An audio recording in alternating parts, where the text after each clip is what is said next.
It's important before you cast your vote in this debate to think carefully about the resolution and to think carefully about the way that we defined it. As we said in our very first speech, we support the proposition that Islam is dominated by radicals, and we define radicalism in relation to human equality. In the Muslim world, is there belief in equality between religions? Is there belief in equality between genders? Is there support for basic freedoms like freedom of speech and freedom of religion?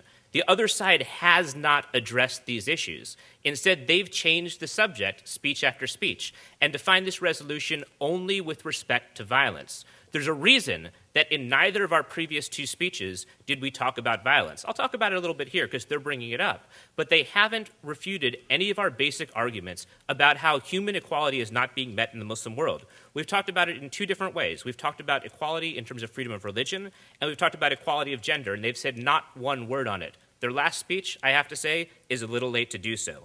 The reason this is important is because we need to understand the severity of the problem. The reason we need to understand this is because if, in fact, the Muslim world is dominated by moderates and neo-progressives who are going to usher in a new era of prosperity and freedom, then there's not much that we in the West need to do about it. But if, on the other hand, radicals are ascendant, then we need to play a bigger role, and we need to put greater emphasis on this corner of the world. So the way we think about it fundamentally matters, and it matters to those who are suffering under totalitarian systems. Now, look at the key areas of the debate. Look at freedom of religion. This is something that affects people.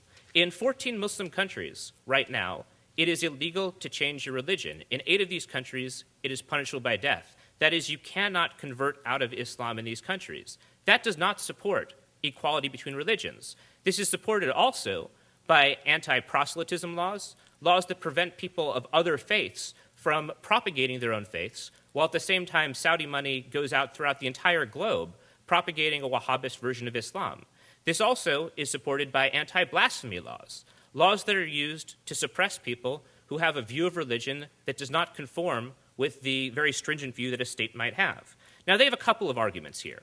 One argument they made is polls. Now, unfortunately, their argument about the polls, which is trying to give you a broader view, only deals with violence. Well, let's talk about polling a little bit. One recent poll by Policy Exchange that was undertaken in Britain back in 2006 shows that a shocking 36% of British Muslims between the ages of 16 and 24 said that someone who converts from Islam to another faith should be punished by death. That's within the West. You get a 36% support for this. Now, 36% obviously is not a majority, but what it shows is the hegemony, as we framed it, of radicals, the fact that these ideas are seeping even into the West, where people are familiar with Western customs, Western freedoms, and have had a chance to live in them. Now, and another thing about the polls, incidentally, is they're not necessarily as benign as the other side makes them out to be. For example, a recent poll conducted by Pew found that 15% of Indonesians believe that violence in defense of Islam is justified. Well, 15% isn't a whole lot, but when you look at Indonesia, which is the world's most populous Muslim country, you're talking about 25 million people. I find that number to be a bit disturbing, and it's out of line with what you'd find comparably Christians saying in terms of whether defense of their faith is justified, whether violence is justified in terms of defense of Christianity. Now, that is relevant to assessing whether this resolution is correct. Now, moving on to other arguments that they made, Edina says, don't look at pockets, people define the faith. Well, that's non-responsive, because from the very first speech onward, we have said that the majority of Muslims do not support radicalism. Rather, it's that radicals enjoy hegemony via institutions, via the propagation of the faith, and Edina actually gives up the game in her speech because she concedes that Saudi Arabia is radical. Remember, folks, we're not talking about al-Qaeda here. The question is not whether Muslims support al-Qaeda. It's not whether al-Qaeda has hegemony. It's radicals. And Saudi Arabia today is the biggest country in terms of propagating a view of Islam. Now, one reason that Reza feared that I might talk about my view from the trenches is that in a previous incarnation before I was in counterterrorism, I was working for a Saudi Arabian charity and actually got somewhat radicalized by them. It's in a book that you can read somewhere or other.